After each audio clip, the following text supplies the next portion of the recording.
అబ్బో ఇక్కడ కేజీ చీరలు కొంటే అర కేజీ చీరలు ఫ్రీ అంట. మంగళ్య షాపింగ్ మాల్, కేజీల్లో సేల్, టన్నుల్లో ఆనందం. చివరిసారి చూసేందుకు ఇటువైపు ప్రజలు, మరోవైపు నాయకులు ఆయన ఇంటికి వస్తున్నారు. ఉదయం నుంచి కూడా తాకిడి అనేది ఏమాత్రం తగ్గడం లేదు. కేవలం ఉమ్మడి గోదావరి జిల్లాలోనే కాదు, ఇటు కృష్ణా జిల్లా నుంచి మొదలు పెట్టుకుని రాయలసీమ వరకు, అలాగే ఉత్తరాంధ్ర వరకు మొత్తం నాయకులందరూ కూడా ఆయన ఇంటికి క్యూ కడుతున్నారు. ఆయనకి నివాళులు ప్రస్తుతం పోతిన మహేష్ ఉన్నారు. యాక్చువల్గా కాపు ఉద్యమ నేతగా ముద్రగడ పద్మనాభానికి కులాలు మతాలతో సంబంధం లేకుండా అందరు నాయకులు వచ్చి నివాళులు అర్పించడానికి బెస్ట్ ఎగ్జాంపుల్ పోతిన మహేష్ గారు. సార్ నమస్తే. యాక్చువల్గా ఆయన అందరి కోసం పోరాడారు, బట్ కాపు నాయకుడిగా ఆయన ఎక్కువ గుర్తింపు వచ్చింది. సో ఎలా చూస్తారంటే రేపు పొద్దున్న తరం ఏం గుర్తుపెట్టుకోవాలి ఎటువంటి నాయకుల పట్ల? ముద్రగడ పద్మనాభం గారు కులాలన్నిటి మధ్య కూడా ఎటువంటి విభేదాలు రాకుండా అందరి మధ్య సమతుల్యత ఉండాలి, సమన్యాయం ఉండాలని కాపు రిజర్వేషన్ సమయంలో కూడా బీసీ నాయకులందరినీ కలిసి, బీసీ ఉద్యమ నాయకులను కలిసి ఆర్ కృష్ణయ్య గారిని కలిసి కాపులకి రిజర్వేషన్ ఇస్తే బీసీలకి ఎక్కడా కూడా అన్యాయం జరగదని చాలా స్పష్టంగా అందరికీ అవగాహన పరిచేలాగా తెలియజేసినటువంటి గొప్ప వ్యక్తి. కులాల మధ్య ఎక్కడా కూడా గ్యాప్ రాకూడదని నిరంతరం అద్భుతంగా పనిచేసినటువంటి వ్యక్తి ముద్రగడ పద్మనాభం గారు. అటువంటి నాయకుడి యొక్క పోరాట స్ఫూర్తిని ప్రస్తుత యువత అందరూ కూడా ఆదర్శంగా తీసుకోవాల్సినటువంటి సందర్భం ఇది. ఎందుకంటే ముద్రగడ పద్మనాభం గారు కాపు సామాజిక వర్గంలోని విద్యార్థులందరికీ కూడా స్కాలర్షిప్స్ రావాలని సుదీర్ఘకాలం కుటుంబ సమేతంగా పోరాటం చేసినటువంటి వ్యక్తి. కాపులకి ఈ రోజున ఈబీసీలో 5% రిజర్వేషన్లు వచ్చినాయి అంటే కేవలం ముద్రగడ పద్మనాభ గారు పోరాటం వలన. విదేశీ విద్యా పథకం వచ్చినా, అదేవిధంగా కాపు కార్పొరేషన్ ఏర్పాటు జరిగినా అందులో నిధులు కాపుల అభివృద్ధి సంక్షేమం కోసం ప్రభుత్వాలు ఖర్చు చేస్తున్నా అది కేవలం ముద్రగడ పద్మనాభం గారి పోరాటం వల్ల మాత్రమేనన్న వాస్తవాన్ని ఖచ్చితంగా కాపు సామాజిక వర్గంలో ప్రతి ఒక్కరు కూడా గుర్తుపెట్టుకోవాలి. ఆయన జీవితాంతం కూడా కాపు సామాజిక వర్గ అభివృద్ధి, ఆత్మగౌరవం, సంక్షేమం కోసం పోరాటం చేసినటువంటి వ్యక్తి.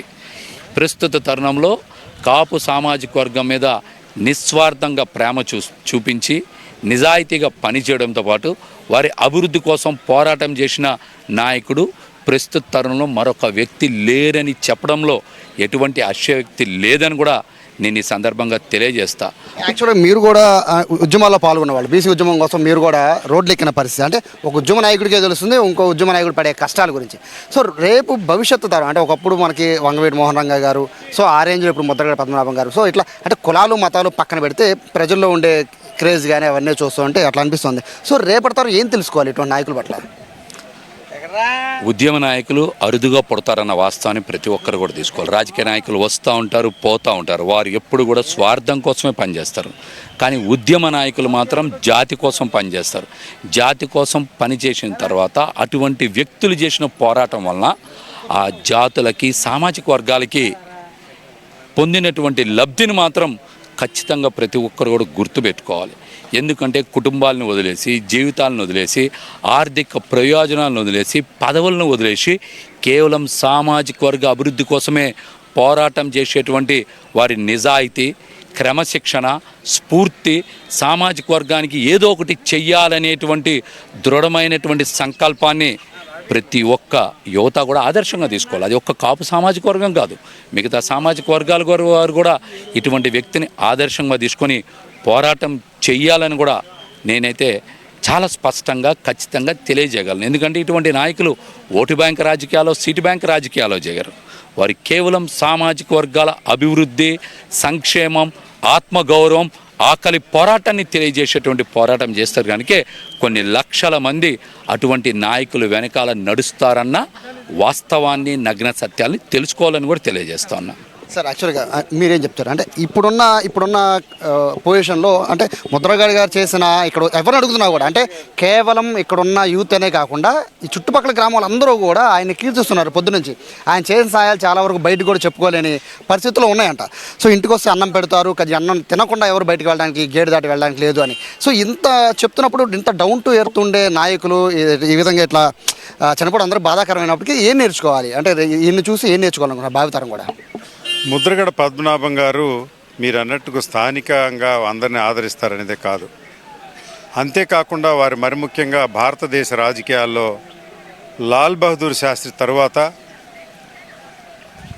నాయకుడు తను అనుమానించేటటువంటి దీనితోటి తన పదవికి క్యాబినెట్ మంత్రితో సమానమైన పదవికి రాజీనామా చేసి వెళ్ళిపోయినటువంటి వ్యక్తి. అంటే తాను చేస్తున్న పదవి నీతి నిజాయితీలకు ఎప్పుడన్నా అనుమానాలు కలిగితే పదవిని తృణప్రాయంగా త్యాగం చేసినటువంటి వ్యక్తి. అంతేకాకుండా ఆంధ్రప్రదేశ్లో ఎవరైనా నీతికి మారుపేరు చెప్పాలంటే పలానా వ్యక్తి ముద్రగడ పద్మనాభం లాంటి వాడు అనేటువంటి పోల్చడం అనేది వారి వ్యక్తిత్వానికి వారి యొక్క నిజాయితీకి మచ్చుతొనకని చెప్పక తప్పదు. అంతేకాకుండా వంగవీటి మోహన్ రంగా గారు మరణించిన తర్వాత కాపు జాతి మొత్తం కూడా మరి ముద్రగడ పద్మనాభం గారి వెంట చేరి 1989లో కాంగ్రెస్ పార్టీ అధికారంలోకి రావడానికి ప్రధానమైనటువంటి స్ఫూర్తి ముద్రగడ పద్మనాభం గారు.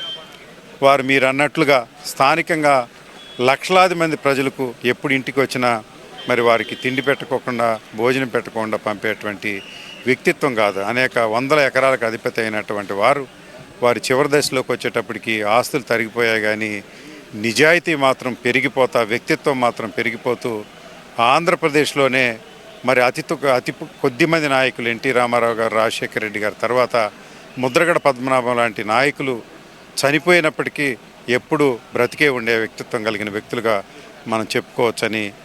ఇందువల్ల వైఎస్ఆర్ కాంగ్రెస్ పార్టీ మరి జగన్మోహన్ రెడ్డి గారు మరి కొద్ది క్షణాల్లో రాబోతున్నారు. వారు ఆఖరి దశలో ఉన్నప్పుడు మరి తెలుగుదేశం పార్టీ వారు శాసనసభ్యుడు గెలిచినటువంటి తెలుగుదేశం పార్టీ కానీ లేకుంటే జనసేన పార్టీ కానీ వారిని డిసోన్ చేసుకుంటే వైఎస్ఆర్ కాంగ్రెస్ పార్టీ జగన్మోహన్ రెడ్డి గారు వారిని స్వంతం చేసుకొని మరి అధికారం లేని సమయంలో కూడా వారి వెనకాల వెన్నట్టి నిలబడి వారి ఆరోగ్యం కోసం ఎయిర్ ట్యాక్సీని కూడా మాట్లాడి పంపించాలని ప్రయత్నం చేశారు. మరి దురదృష్టవశాత్తు వారు మరణించడం, ఇప్పుడు జగన్మోహన్ రెడ్డి గారు శ్రద్ధాంజలి ఘటించడం వైఎస్ఆర్ కాంగ్రెస్ పార్టీకి జగన్మోహన్ రెడ్డి గారికి ఉన్నటువంటి నిబద్ధతని మీ అందరికీ తెలియచేస్తూ అన్ని జిల్లాల నుంచి, గుంటూరు జిల్లా నుంచి మేమంతా వచ్చాము. అదేవిధంగా అన్ని జిల్లాల నుంచి ఇంతమంది నాయకులు వస్తున్నారంటే వాళ్ళ వ్యక్తిత్వాన్ని మరి కొనియాడుకోవటం, వారికి శ్రద్ధాంజలి ఇవ్వడమే ఒక గౌరవంగా భావిస్తూ ఇక్కడికి వచ్చామని మీ అందరికీ తెలియజేస్తాం. ఇది చెప్తున్నారు. మొత్తం మీద నాయకులంతా కూడా అంటే కేవలం ఒకళ్ళు ఇద్దరు అని కాకుండా మొత్తం నాయకులందరూ కూడా ఇక్కడికి వచ్చిన వాళ్ళందరూ కూడా ముద్రగడని కీర్తిస్తూ ఉన్నారు. దానికి 1-2 రోజులు కాదు, కొన్ని సంవత్సరాల తరబడి ఆయన చేసిన సేవ కావచ్చు, లేదా నాయకుల పట్ల అంకిత భావంతో ఆయన పనిచేయడం కావచ్చు, ఇవన్నీ కూడా ఆయన చూసి నేర్చుకోవాలనేది నాయకులు చెప్తున్న మాట. కెమెరా పర్సన్ వినయ్తో సాయి, సుమన్ టీవీ, కిర్లంపూడి నుంచి.